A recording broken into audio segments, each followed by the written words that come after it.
Shalom and welcome to this edition of Revealing the Truth, where we cover the headlines, the heartlines, and biblical truth. I'm your host, Reverend Rabbi Eric Walker.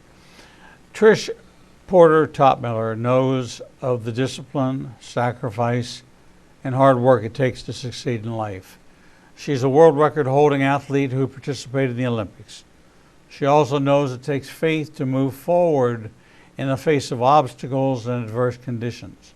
She desperately called upon her faith to help her father, once a successful businessman and adventurist, who fell under the spell of depression and opioid addiction.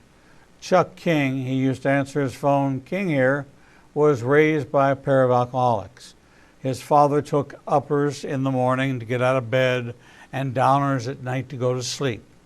But Chuck rose above his circumstances, was a gifted athlete, and accelerated in school.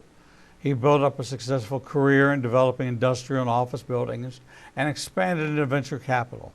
He also co-founded a company that became the world's largest capacity gamma sterilizer of medical disposables. At one point, he was worth millions of dollars. But when his investments plummeted during the Great Recession, losing over 97% of his wealth, he felt depressed and got hooked on opioids. It was always a decade-long fog. It was almost a decade-long fog for a man who used to be a workaholic. The guy who hiked mountains, balloon raced, sailboated, motorcycle, car raced, and flew on the Concorde. His life became reclusive. He ended up taking his own life at 82. In a new book penned by Trish, King here, Never Too Old, Too Rich, or Too Anything to Meet Jesus, the story of her dad, Chuck King is told, providing insights on how anyone could fall in hard times and how difficult it is to make a comeback. Trish helped him turn to God, something he'd shunned his whole life. But in the last year of his life, with the help of his faith, he began to come out of his dark hole. But ultimately, his death proved just how difficult that rocky road was. Trish Porter Topmiller is a 1988 U.S. Olympian in the high jump, former world record holder for women ages 40 to 44 in the high jump, and multiple times U.S. national and world's masters champion. Breaking the gender barrier, she became the first girl to play in Little League Baseball in Northern California. She also serves as New Mexico Olympians and Paralympics president. She's the author of 2 books, including King Here and Rekindle Your Dreams, in which she shares her insights into the practical steps for making dreams happen. Trish lost her husband of 20 years, Pat Porter, 2-time U.S. Olympic team member, and son Connor, 15 years old, a U.S. national fencing medalist, in a plane accident in 2012. And she recently also lost her father to an addiction-induced suicide. She married James Topmiller in 2016, has a wonderful daughter, Shannon, who is a nationally competitive figure skater. Her blended family also included 2 stepchildren, a daughter-in-law, and a granddaughter. For more information, go to trishportertopmiller.com. Joining us now is the author of King Here, Never Too Old, Too Rich, or Too Anything to Meet Jesus, Trish Porter Topmiller. Trish, welcome to Revealing the Truth. Thank you, Rabbi, for having me. I'm excited. Well, we're excited to have you. I want to go back to the early days. I want to go back to the upbringing in a household of success and how faith was woven into all of this. And was it really a foundation of faith, or was faith something that came in later on that you grabbed a hold of? I grew up in a house where we really didn't go to church. I know my grandmother went to church, and very occasionally we would go with her. But my parents and family, they didn't have a faith, and we didn't go to church. So when did church and faith become a part of your life? I had just graduated from high school, and was not going to go to college. And I really didn't know what I was going to do with my life. I was at a turning point. And so I went out to spend some time with my aunt and uncle. They were in a little 600 square foot cabin in the woods with a river running through it. And there, outside, I slept outside one night, and I looked up to the stars and I said, God, I have no idea what to do with my life. What do I do? Take it over.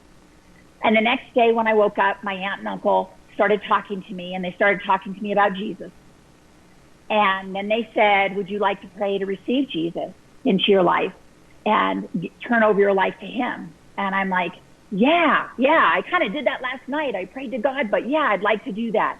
So it really wasn't until I was outside the home and had left my house before I ended up with a faith in Jesus Christ.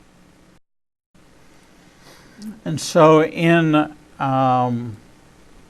this journey through success and trial and watching what was going on with your father, what were you believing? What were you holding on to? What was keeping you together, that you were still training, you were still performing, you were raising performers, and yet you had a father who was on the other side of this teeter-totter where one of the children was doing well, but then Dad was bottoming out?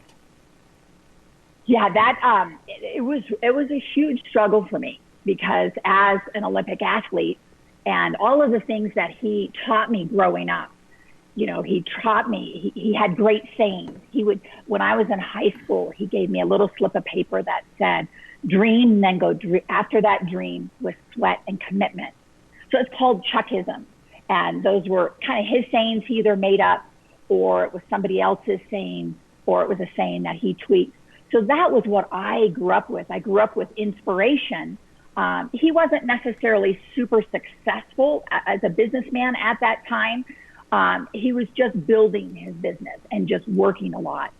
And so for me, the time when he was not doing well and there was the opiate addiction, I really struggled, because I felt like it was impossible for him to ever come to a faith in Jesus Christ.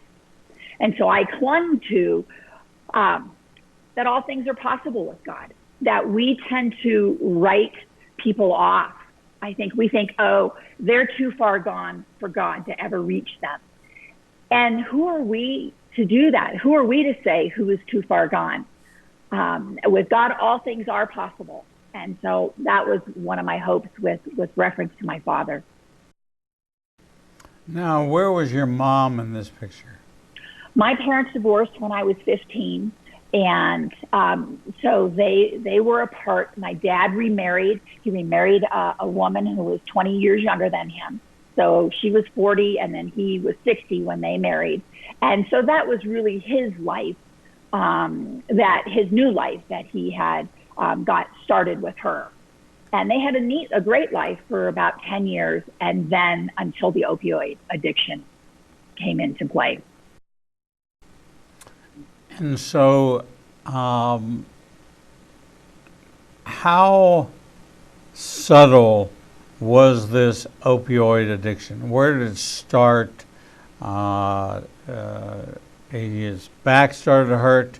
He was given medication for it, and then it kind of took a grip on his life that it became more of a focus than the actual pain itself. That was pretty much it, as far as he lost all his money, or 97% of his money, and then all of a sudden he started saying his back hurt. And we never got a diagnosis. I never heard a diagnosis. I asked for one several times, but I never got one. And the doctors just started giving him lots of Oxycontin and oxycodone, which are narcotics and addictive. I thought pretty quickly, to me, I kind of called it out. I think it snuck up on you. Everyone thought, oh, no, he's not addicted. He's not addicted. And then one night I get a call from his wife, and she says, I'm worried that he's going to overdose in the middle of the night because he's taking too many pills. So it's sneaky. It's sneaky how it sneaks up on you. And it's not something to ignore. The reason that you wanted to tell this story, which is a combination of your success, your son's success, your father's success, but also many of the traps that success brings along. When you wrote this book, who did you write it for first? Well, it came about before the funeral when I needed to talk.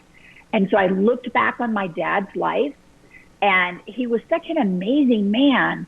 And then all of a sudden he had several losses and tragedies that looked horrific. But then I saw God's thread, and I saw the puzzle, his life kind of as a puzzle. And I thought, wow, there were lots of miracles that actually happened during his life that originally we couldn't see. So I wrote an outline. That outline came before the funeral, and I spoke that at the funeral. And then I went home and I thought, I need to write this down for my family. And so I wrote it down, and I was a lot more detailed. And then I sent it to a friend, Terry Whalen, who is the author of Billy Graham's biography.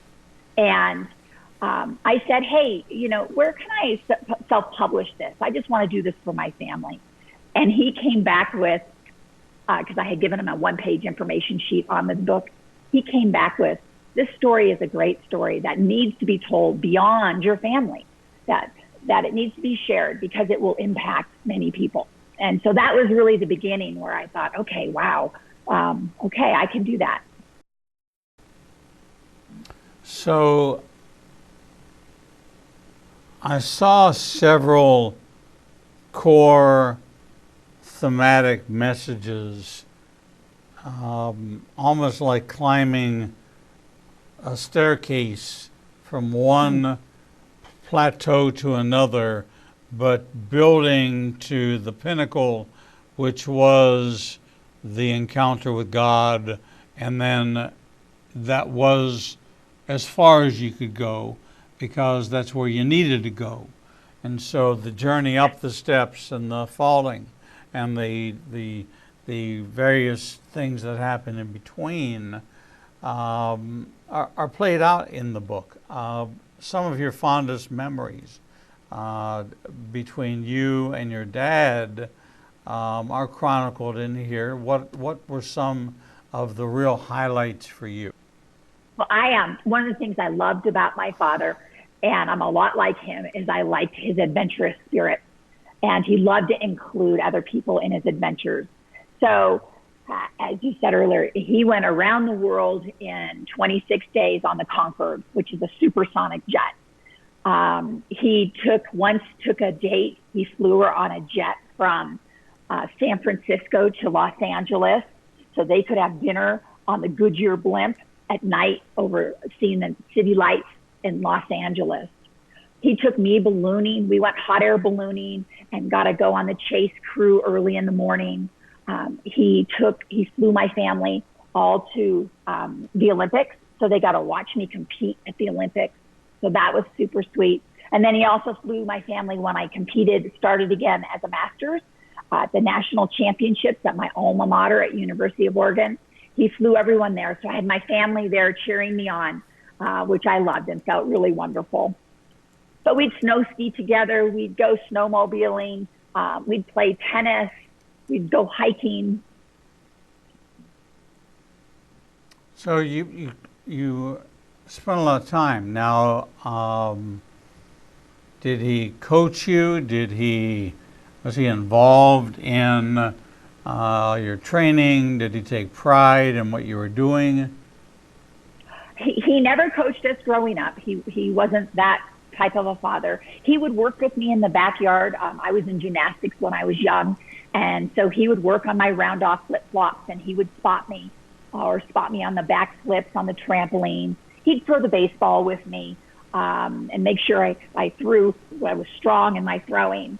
So he did that kind of time with me, but not necessarily coaching. He supported me. He supported me through competing through the Olympics. But when I was training, he really kind of thought, he said, you need to move on and get on with your real life. So I'll support you for this year, and then you can move on with your real life. So, and get a real job. So it was kind of support in that sense from a distance as I was competing for the Olympics. But he did come out, he and my brothers and my mom, my whole family came out to the Olympic trials in Indianapolis, Indiana for the heptathlon, which is 7 events, which I was originally training for. So yes, he was supportive. So I think a lot of us don't really understand, like there's the Olympics over there, unless we're involved in it, we're just spectators. We know nothing except for what's presented to us. What is that life like? What does that require? What does the support system look like? What does it take to go through that to be able to then consistently perform at the Olympics? Well, every sport is different on what's needed, and even the time between now and years ago, things have changed. But I trained 6 days a week, twice a day, for years and years. I actually was training in the heptathlon, which was 7 events, and then I made the Olympic team in the high jump. So that was unusual. But you've got to have good nutrition, diet, sleep. Your whole life pretty much is your training. There's not a lot else that you can do. I happened to work when I was training for the Olympics. I worked full time, so to help support myself. And then I did need my family. I asked my dad and my mom a year beforehand if they could help me financially for some things like I had chiropractic and massage, and so those kind of therapies to do. And so they came in and helped me with that. So that was wonderful. But it takes a lot of work, dedication, and belief in your mind. A lot of people can train for something, but you don't necessarily believe you can do that and accomplish it. And there is a difference. There is a big difference, I've learned. In your training, your discipline, what were the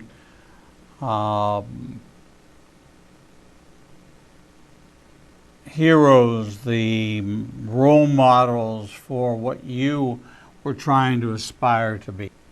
Well, I had Dick Fosbury, who is the creator of the Fosbury Flop, and then Dwight Stone was also an amazing technician. And so those were the people where I watched. My dad bought me videos when I was in high school, actually reels. I guess they were reels of videos back then. And I watched those all the time to learn technique and to improve myself and get better. And then there was Franklin Jacob, a name that nobody knows, but he was short. He was 5'7", and he jumped 2 feet over his height. And I was a short high jumper, and so I jumped 10 inches over my height. And so I also really valued him and watched him a lot too. Was there a consistent theme throughout the Olympic system that made you believe that honor, integrity, excellence were important, or was this to establish a global citizenry, a global connection to the world? This was the World Olympics. This was many countries coming together for a purpose, to compete. But was there something bigger than just sports competition? Was there something bigger in trying to break down barriers? Was there something bigger, even God, looking at so many religious backgrounds assembling together? You were in the U.S. training center, in the U.S. barracks, had your meals. Did you have your meals separately or together? So I think that's the beauty of the Olympics. It's twofold. You are there representing the USA. So that, to me, is where you feel honor and pride and integrity, and you want to represent that flag, and you want to represent all of America in the best way possible. But then as at the athletes' villages, which is where we stayed, there are no barriers between the athletes. We're all there, all the countries together. And so that was a piece that I loved, is that you could go eat at the dining room, and there was several countries there, all speaking different languages. We would go out at night after we competed. We'd go out at night, and in the square, you would trade pins. And so there'd be hundreds of athletes there trading pins or jerseys, all from different countries. No one looked down on anybody. You were all there together, competing with the same goal. So I love that. I think there's nothing else like that. That unity and camaraderie, in essence, and everybody respected everybody. It's an amazing story that's really a story within a story. It's a story of your dad, but it's a story of your journey alongside your dad and your own personal loss, your own goals, how you dealt with your own tragedies. Your father passed after your tragedies. Is that correct? Yes. Yep. And was he there for you? No, he wasn't. Not really. Not the way you would want somebody to be there for you. Because of his opioid situation, he would call me on the phone in tears and sobbing, and here I am trying to hold myself together, with all that I can. And so I couldn't rely on him for strength. And I think that's, we think our fathers should be kind of our strength for us and be there to prop us up when needed. And that didn't happen. And even for their celebration of life, he was 15 minutes late. So he had to delay everything. And I needed someone there who could be strong for me. And he wasn't there. And that was really hard. That was sad. And sad for him too, I think. Did you find yourself more drawn to a relationship with the Lord at that time than ever before? Oh, yes. I mean, I couldn't fathom how someone gets through a loss of a spouse or loved one or child without the Lord. So for me, I clung to the Lord. I had a girlfriend who told me, put your hand up like you're going to pray, your left hand, and then your right hand, as life is going crazy and you're in turmoil, bring it up and into the prayer and say, I trust you, Lord. I trust you, Lord. And so that's what I clung to during that time, was that I trusted God, and I knew he was there, and I knew he heard my cries, and I knew he saw my pain, and he saw my tears. And so I just clung to him, and knowing that he was there with me and he was going to get me through. We're talking with Trish Porter Topmiller, author of King Here, Never Too Old, Too Rich, or Too Anything to Meet Jesus. It is a powerful story of parallel lives, parallel successes, parallel tragedies, but how in the end God reigns supreme. We're going to take a short break, and when we come back, we're going to continue exploring this story alongside of Trish Porter Topmiller. We'll be right back. The Lord meets you right where you are, and so does Igniting a Nation's new live streaming outlets. You can now watch Revealing the Truth, Revealing the Bible, and Prophecy Revealed simulcast live each Monday through Friday from 10 a.m. to 1 o'clock p.m. Central Standard Time on YouTube Live, Facebook Live, Vimeo, Periscope, and through our website, www.ignitinganation.com. No matter what device you are using, our program will automatically scale so you won't have to miss a single program. And if you happen to miss an episode, you can always subscribe to the Igniting a Nation YouTube channel and access over 1,000 interviews and never miss your favorite authors, special guests, and topics that interest you the most. There are lots of ways to see Israel, but nothing compares to seeing the land of the book and the people of the book through the eyes of two Jewish believers who can take you on a journey that will bring the entire Bible to life. When you join Rabbi Eric Walker and his #1 rated tour guide, Edo Canaan, in Israel, you'll experience incredible teachings, first-class accommodations, and actually walk where Jesus walked. You will experience the Bible transforming from black and white into living color, and you will never see the Bible in the same way again. For more information, visit us at www.ignitinganation.com/events.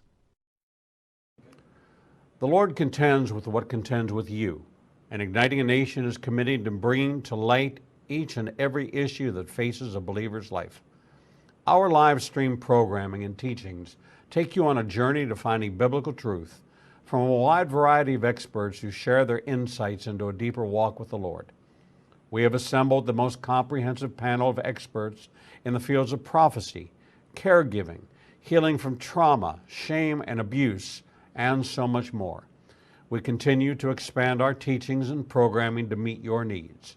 We're committed to healing the nations with biblical truth. Visit www.ignitinganation.com to develop a deeper walk with the Lord and start your journey to a transformed life. The Bible commands us to study to show ourselves approved, but most study using Bible study tools and not actually studying the Bible chapter and verse. Igniting a Nation is pleased to present Revealing the Bible, recorded and taught each week before a live audience. We take you deeper into the actual Bible and verse in both Hebrew and English, and connect the dots between the Old and New Testament. You can attend our 2 classes in Tuscaloosa and Birmingham, or watch the program every Wednesday at 11 a.m. Central Time on ignitinganation.com and all our other simulcast outlets. For more information, visit www.ignitinganation.com/events. Welcome back to this edition of Revealing the Truth, where we cover the headlines, the heart lines, and biblical truth. I'm your host, Rabbi Eric Walker, and we're talking with Trish Porter Topmiller, author of King Here, Never Too Old, Too Rich, or Too Anything to Meet Jesus. Trish, welcome back to Revealing the Truth. Thank you for having me. One of the things we didn't talk about was you were involved in the Olympics for a very long time. Did you medal? I did not medal. I call my 2 children my gold medals. All right.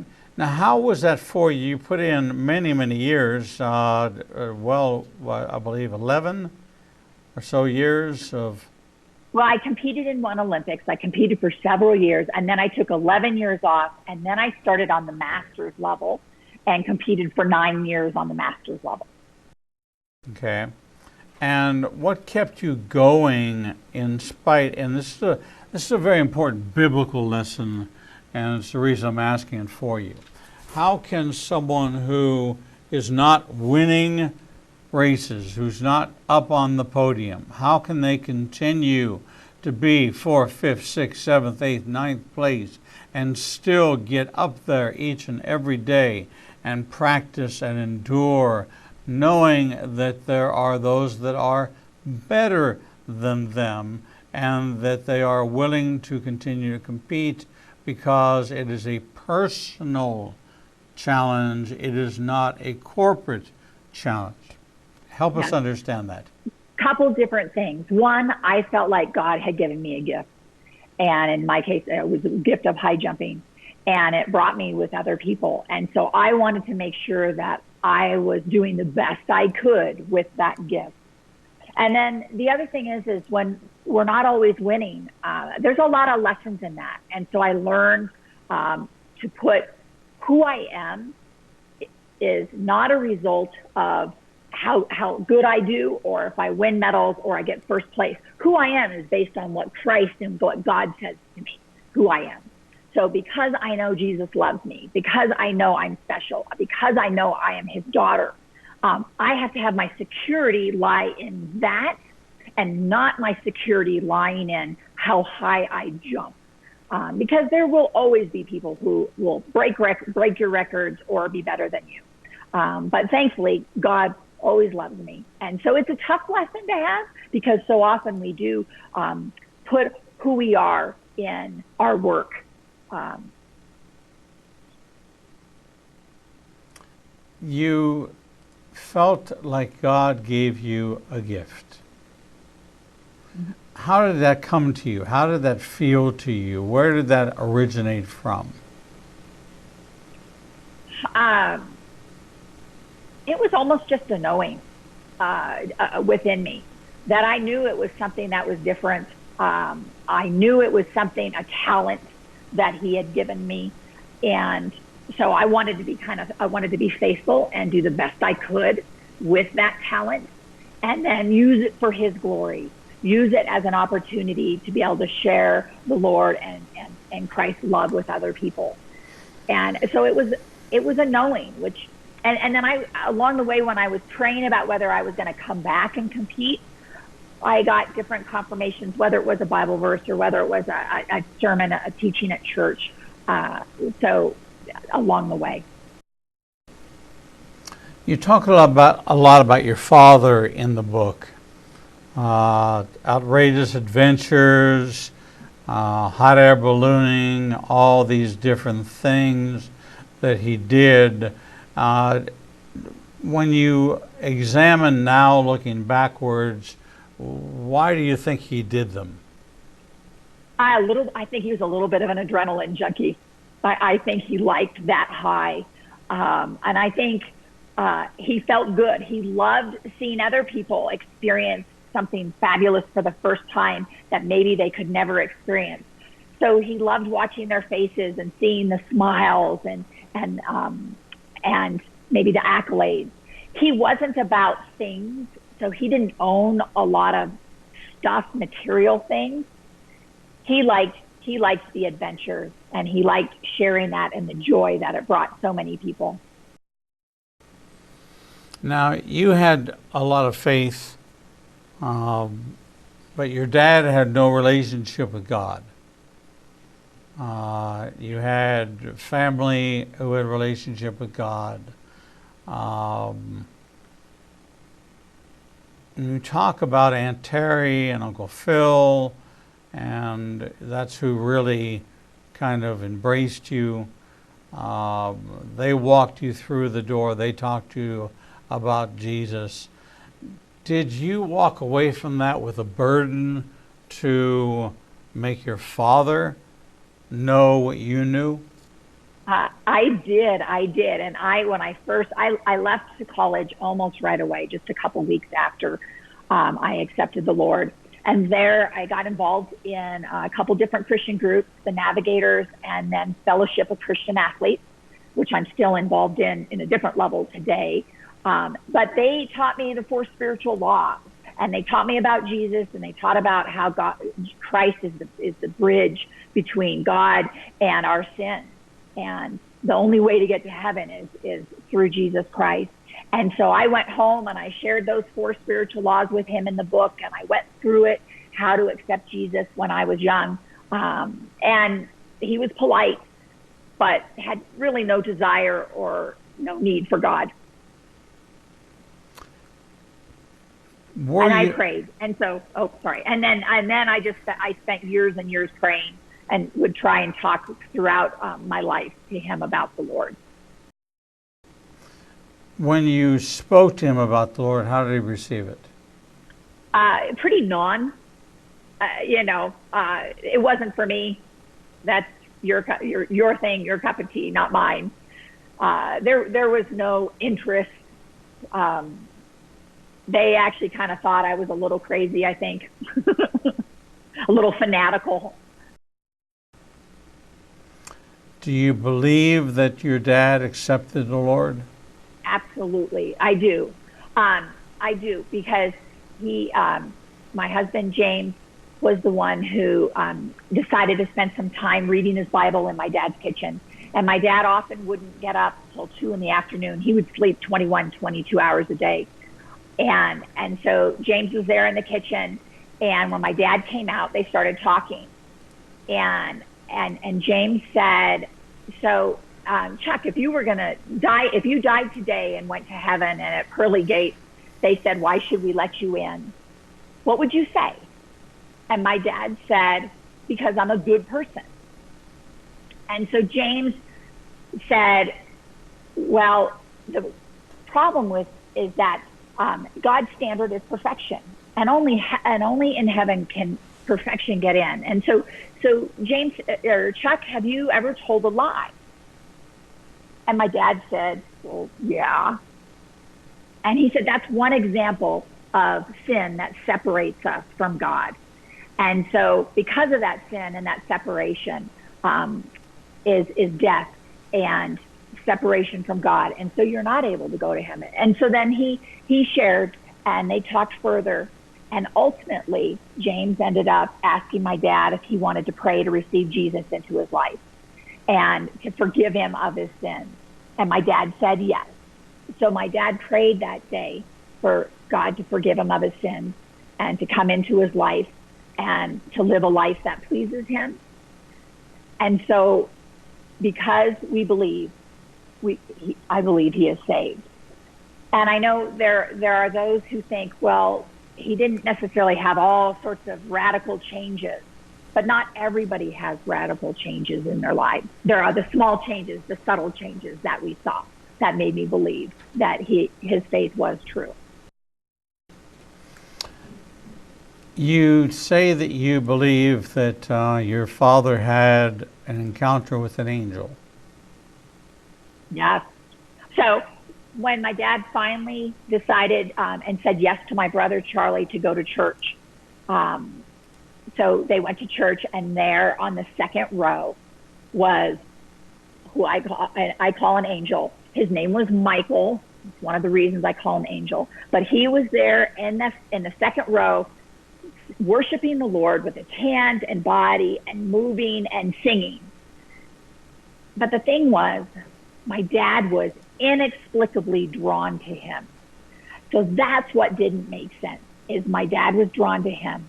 And he would call my brother in the middle of the week and say, Charlie, are you going to church this Sunday? Because I want to go and I want to get there early.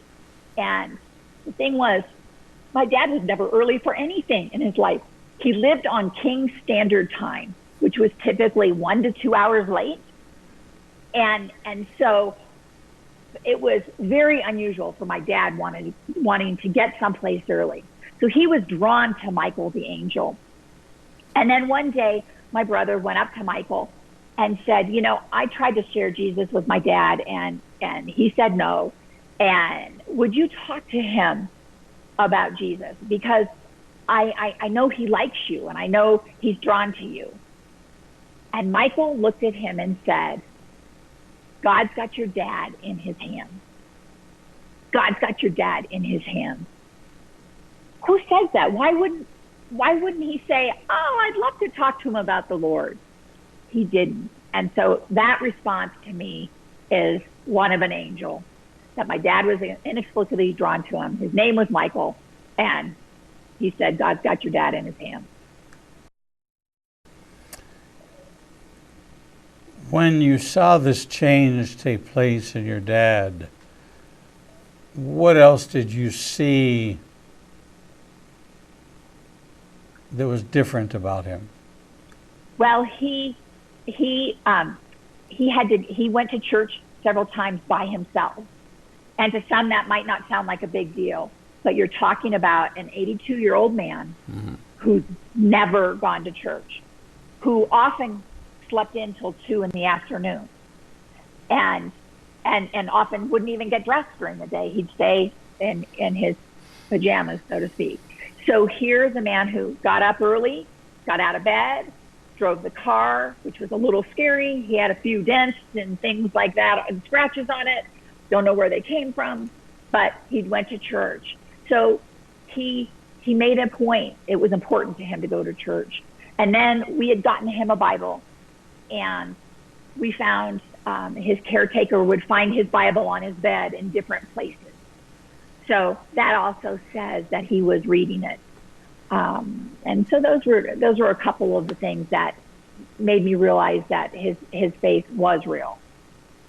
So what made you think that his death was a suicide? Oh, you're the first person to ask that question. Because he decided to take over before he had his caretaker who was giving him, doling out the medications, the Oxycontin, oxycodone, at specific times in just those doses. And so he asked to take control of those pills again. And we thought it was okay because he was doing a lot better. He was participating in life. He was going to my brother's kids' volleyball games or football games. He'd go to their house for dinner. And he was just more participatory over a period of time, over a period of months. And so when he took control of those pills, we thought it was going to be okay, but it wasn't. He ended up taking basically the whole bottle. So, do you think he did it intentionally, accidentally? I think it was. If things I think it wasn't. were moving along in a positive way, and life was good, he had a relationship with the Lord, he was now more engaged with the family, he was more less of king here and more of a regular guy, what would make you think it was suicide? Well, I think he had talked about it so often for years and years and years, because he had no purpose. So because his identity was in his wealth and in his business and not really in the Lord, he didn't know about that yet. For him, he felt like he had no purpose. And that really wasn't a true statement. It was just, I think, a lie that he believed. And so I think if somebody maybe had come alongside him and really taught him and guided him, maybe things would be different. But it's hard to give somebody hope and purpose. I think he finally knew where he was going to go. And I think maybe that offered him some peace, since he didn't have purpose in daily life. Which again, he had a lot of grandchildren. There was so much he could have done for all of his grandkids and all of them who loved him. And he could have taught everybody what it looked like to finish well and to finish strong and to finish with a life of faith. But I think because of his tragedies and because of the opioid use, he couldn't see past that. In your examination, story, unfolding, is this a book that I would have someone who was in my life that I was concerned about suicidal tendencies, that it would give me things to look at or to look for or to recognize as warning signs and intervene? Yes, I think so. Because it also, the most important thing is it shares Jesus Christ and how to have a relationship with Christ. And so with that, that's one of the most important things we want someone to know the Lord. And then, yes, I think it offers that there is hope and that there is a different way. You don't have to go that route, and you are loved, and it would affect so many people if you did that. We think about the pastor who just committed suicide, and he obviously knew Jesus. Yep. He had a loving, beautiful family, and that wasn't enough. There was something going on, and we call that in the area of mental health. So there were definitely some mental health issues. Did you find that there was some reluctance in getting your father mental health care? Did you get him any mental health care? Would he have been receptive to it? He was seeing a psychologist, and yes, that pastors suicide death was so tragic. And it's so hard because I think suicide can be just a moment in time where a moment of weakness, right? A moment of sin that we all have. But this consequence is so big. And so my heart aches for his family. And I have prayed for them. But yes, my dad did get help. He got help from a psychologist. They had actually just changed his depression medicines the week before. So I don't know if that was a factor, because one of the side effects of antidepressants is suicide. So it kind of doesn't make sense. And so it's not perfect. And the mental, it is a mental illness. And that's the difference. I think that's one of the things I've learned from all of this is it's a mental, opioid use is a mental illness.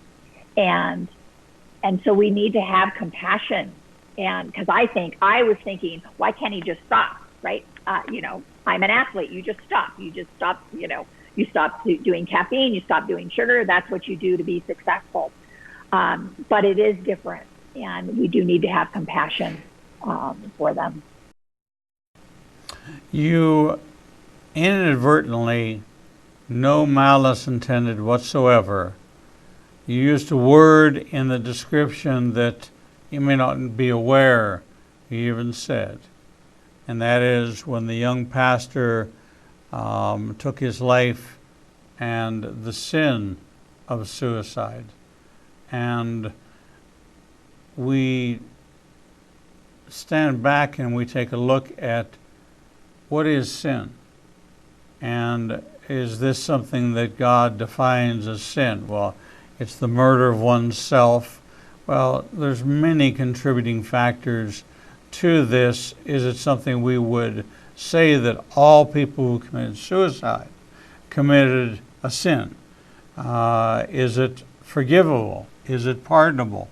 Is it something that takes them out of the hand of God? If God says on one hand, no man can snatch you out of the hand of God, I'm a man. Can I snatch myself out of the hand of God? And the answer to that question is no, I cannot. And so I wanted to make sure that little three-letter word that gets thrown in there gets pulled back out of there. We're dealing with the unknown. We don't know the mind. We know that for 10 consecutive years, suicide rates have increased. The age of suicide rates have changed radically. We now have assisted suicide on the docket for discussion for people my age and older, for when I reach a state of health that says that I should be able to determine when my life ends and when I've had enough. And then we have teenagers who are taking their lives over being bullied and what social media has done. So what we have here in King here is a compendium, a compilation of many very, very important things. The striving for success, for perfection, for endurance, for victory.